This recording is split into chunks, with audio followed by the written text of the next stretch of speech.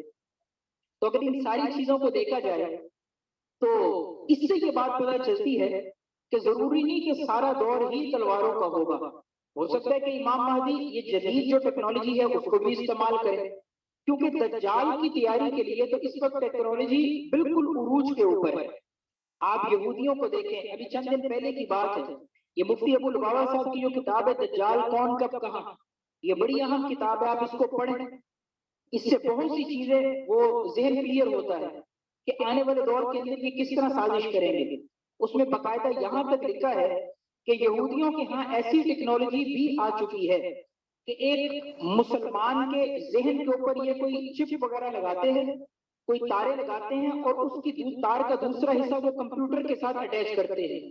تو وہ سسٹم ایسا ہے کہ انسان کا بچپن، اس کی جوانی، اس کا بڑھاپا، اس کے ذہن کے اندر جتنی بھی اس کے ماضی کی یاداشت ہوگی وہ ساری کی ساری کمپیوٹر کے اندر وہ کاپی ہو جائے گی، اور پھر اسی کمپیوٹر کے ذریعے وہ چپ دوسرے انسان کے دماغ میں لگا کے وہ کمپیوٹر کے ذریعے سے پہلے بندے کی یاداشت کو دوسرے انسان کی یاداشت کے اندر داخل کروا دیں گے۔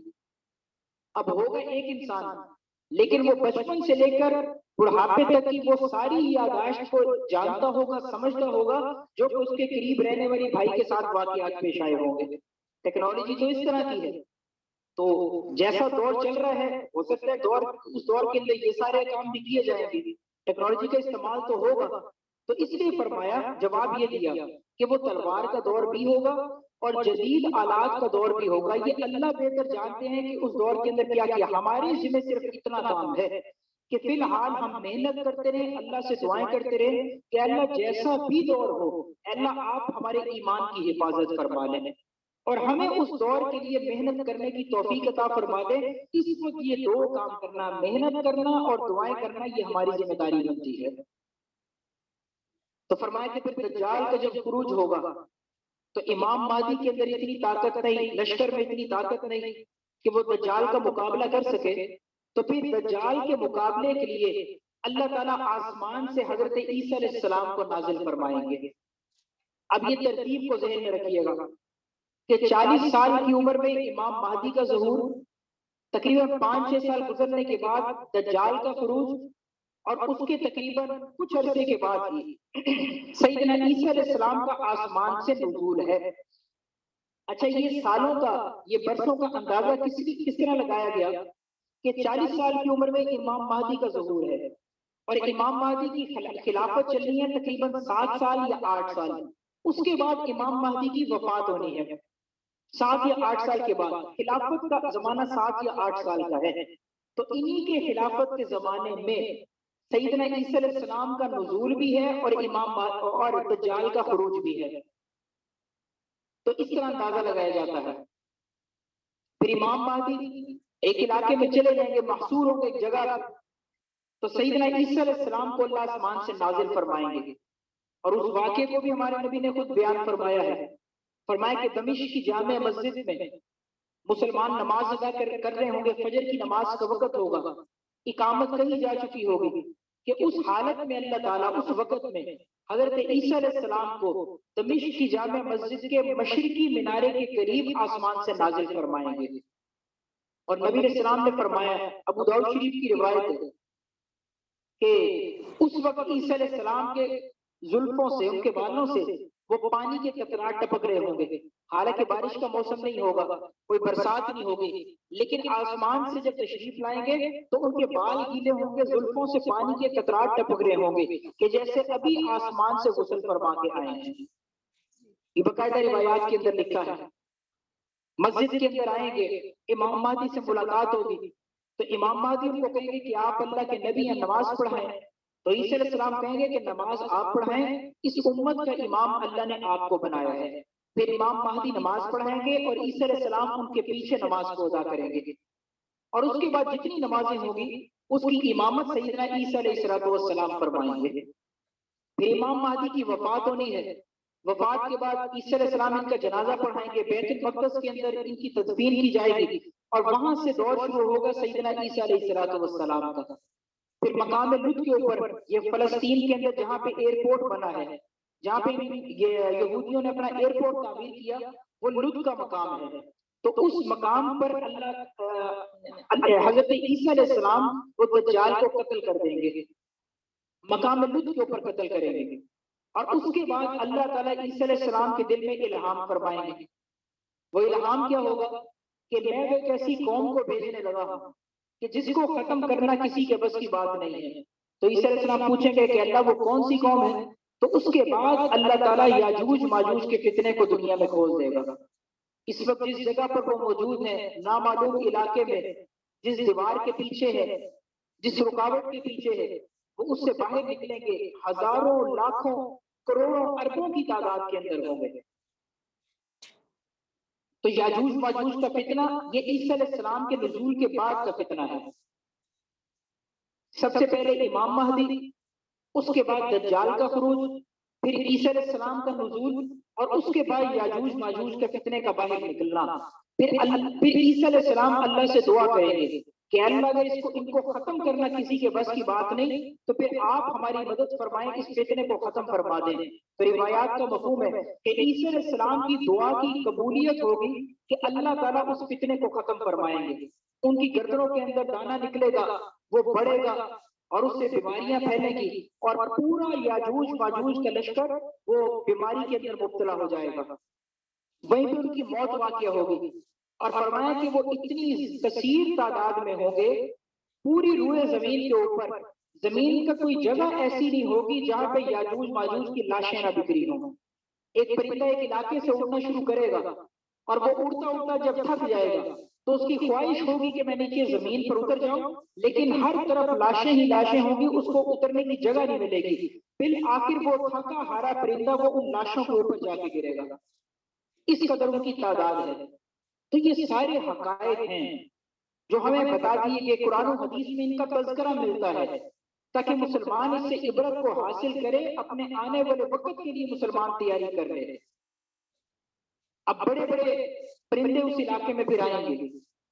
روایات کا مفہوم ہے وہ پرندے آئیں گے، ان لاشوں کو اٹھا کر پنجوں میں وہ کسی علاقہ غیر نامعلوم علاقے کی طرف لے کر جائیں گے. پھر اللہ بارش کو برسائے گا، وہ فتنے کا جتنا گند پوری زمین کے اوپر ہوگا اس کو دھویا جائے گا. پھر اللہ ٹھنڈی ہواؤں کو چلائیں گے اور پھر دنیا کے سارے انسانوں کو اللہ یاجوج ماجوج کے فتنے سے محفوظ فرمائیں گے. عیسیٰ علیہ السلام کے دور میں جتنے یہودی ہوں گے، وَإِن مِّنْ أَهْلِ الْكِتَابِ إِلَّا لَيُؤْمِنَنَّ بِهِ قَبْلَ مَوْتِهِ، وہ یہودی ہوں یا عیسائی ہوں، عیسیٰ علیہ السلام کی وفات سے پہلے ان پر ایمان لے آئیں گے. اور عیسیٰ علیہ السلام پر ایمان لانے کا مطلب کیا ہے کہ وہ نبی علیہ السلام کے اوپر ایمان لے کر کے آئیں گے. اسلام قبول کرنے والے ہوں گے. جو اسلام قبول کریں گے وہ امن میں، اور جنہوں نے انکار کیا ان کے خلاف عیسیٰ علیہ السلام جہاد کریں گے اور ان کو دنیا سے ان کا صفایا کیا جائے گا، ان کو قتل کر دیا جائے گا. اس کے بعد سیدنا عیسیٰ علیہ السلام کی بھی وفات ہو جائے گی. نبی علیہ السلام نے فرمایا کہ سیدنا عیسیٰ علیہ السلام کو میری قبر کے قریب دفن کیا جائے گا، فَيُدْفَنُ مَعِيَ فِي قَبْرِي، کہ میری قبر کے ساتھ ان کو دفن کیا جائے گا. آج بھی وہاں پر 3 قبریں موجود ہیں. اللہ ہمیں بارگاہ رسالت میں مقبول حاضری نصیب فرمائے. جناب نبی کریم صلی اللہ علیہ وسلم کا روزہ اقدس ہے. حضرت ابو بکر صدیق رضی اللہ تعالیٰ عنہ ان کی قبر مبارک ہے. حضرت عمر فاروق، حضرت عمر بن خطاب رضی اللہ تعالیٰ عنہ ان کا روزہ مبارک ہے. اور چوتھی قبر کی جگہ آج بھی خالی ہے کہ جہاں پہ سیدنا عیسیٰ علیہ السلام کو دفنایا جائے گا. پھر اس کے بعد علامات قیامت، بڑی بڑی علامات قیامت کا دور شروع ہوگا، یعنی کہ سورج کا مشرق کے بجائے مغرب سے نکلنا. پوری دنیا کے انسان جتنے بھی ہوں گے وہ سارے پریشان ہوں گے کہ آج سورج نہیں نکلتا. اچانک مشرق کے بجائے اللہ مغرب سے سورج کو باہر نکال دیں گے اور فرمایا کہ جس وقت سورج مغرب سے باہر نکلا تو پھر توبہ کا دروازہ یہ بند ہو جائے گا، اللہ کسی کی توبہ کو قبول نہیں فرمائیں گے. پھر دابۃ الارض، زمین سے جانور کا نکلنا ہے. وَإِذَا وَقَعَ الْقَوْلُ عَلَيْهِمْ أَخْرَجْنَا لَهُمْ دَابَّةً مِّنَ الْأَرْضِ تُكَلِّمُهُمْ أَنَّ النَّاسَ كَانُوا بِآيَاتِنَا لَا يُوقِنُونَ. فرمایا کہ ہم زمین سے جانور کو نکالیں گے، وہ جانور لوگوں سے باتیں کرے گا. کن لوگوں سے؟ کہ جو اللہ کی آیات پر یقین نہیں رکھتے تھے، تو جانور کا زمین کو پھاڑ کے باہر نکلنا اور انسانوں سے بات چیت کرنا یہ قیامت کی بڑی علامات میں سے ہوگا۔ اور پھر اس کے بعد فرمایا کہ یمن سے ایک آگ نکلے گی جو ساری انسانیت کو گھیرتے ہوئے میدان محشر کی طرف لے جائے گی۔ تو یمن سے آگ کا نکلنا، سب کو گھیر کے محشر کے میدان کی طرف لے کے جانا، یہ قیامت کی آخری نشانی ہوگی، اور اس کے بعد اللہ تعالیٰ قیامت کے دن کو برپا فرما دیں گے۔ تو اگر روایات کو پڑھا جائے، احادیث کا مطالعہ کیا جائے، تو یہ سارے کے سارے واقعات، یہ قیامت کی ساری نشانیاں ایک ترتیب کے ساتھ ہمارے سامنے آتی ہیں۔ انہی کے اندر علامات قیامت میں امام مہدی کا ظہور بھی ہے، سیدنا عیسیٰ علیہ السلام کا نزول بھی ہے۔ تو یہ سارے واقعات ہونے ہیں، ہماری ذمہ داری بنتی ہے کہ ہم اس کے لیے دعائیں بھی کریں، اپنے ایمان کے تحفظ، پوری امت کے ایمان کے تحفظ کے لیے دعائیں بھی ہوں، محنت بھی ہو، اور یہ دعا بھی کی جائے کہ اللہ تعالیٰ اگر اس دور تک ہمیں زندہ رکھے کہ جب امام مہدی کا ظہور ہو یا سیدنا عیسیٰ علیہ السلام کا آسمان سے نزول ہو، تو اللہ ہمیں ایمان کی سلامتی کے ساتھ یہ دور دیکھنا نصیب فرما دے۔ آخری بات کر کے بات کو مکمل کر رہا ہوں، کیونکہ یہ دور بہت زیادہ وہ آزمائش کا دور ہوگا، امتحان بہت شدید ہوگا، تو اس وجہ سے بہت زیادہ اللہ تعالیٰ سے اپنے ایمان کی سلامتی کو مانگنا چاہیے۔ باقاعدہ روایات میں یہاں تک آیا ہے کہ کچھ مسلمان تو ایسے ہوں گے جو امام مہدی کے لشکر میں شامل ہوں گے، ان کے ساتھ بیت اللہ کا طواف بھی کریں گے، ان کے پیچھے نمازوں کو ادا بھی کریں گے، ان کے ساتھ قرآن کی تلاوت بھی کریں گے، یعنی ہر وقت ان کی صحبت میں زندگی گزاریں گے۔ لیکن ایک جنگ ایسی آئے گی کہ جس میں وہ مسلمان امام مہدی کو چھوڑ کر پیچھے ہٹ جائیں گے، ان کے ساتھ جنگ میں شامل نہیں ہوں گے۔ تو فرمایا کہ وہ مسلمان جو جنگ میں امام مہدی کو چھوڑ بیٹھے، وہ قیامت کی صبح تک اللہ سے توبہ کرتے رہے، اللہ ان کی توبہ کو قبول نہیں فرمائیں گے۔ یہ ایسا شدید دور ہوگا کہ امام مہدی کی بیعت بھی کی ہے، زمانہ بھی پایا ہے، ایمان کی حالت بھی ہے، لیکن اپنے اس ایک عمل کی وجہ سے کہ جنگ کو چھوڑ کے جانے کی وجہ سے اللہ پھر ان کی توبہ قبول نہیں فرماتے۔ شدید شدید شدید فتنے کا دور ہوگا، بہت سخت آزمائش کا دور ہوگا۔ اللہ کریم سے دعا کرتے ہیں کہ اللہ تعالیٰ ہمارے ایمان کی حفاظت فرمائے، اللہ ہماری نسلوں کے ایمان کی حفاظت فرمائے، آخری سانس تک اللہ ہمیں اپنے نبی کے دین کے لیے محنت کرتے رہنے کی توفیق عطا فرمائے۔ وآخر دعوانا ان الحمد للہ رب العالمین۔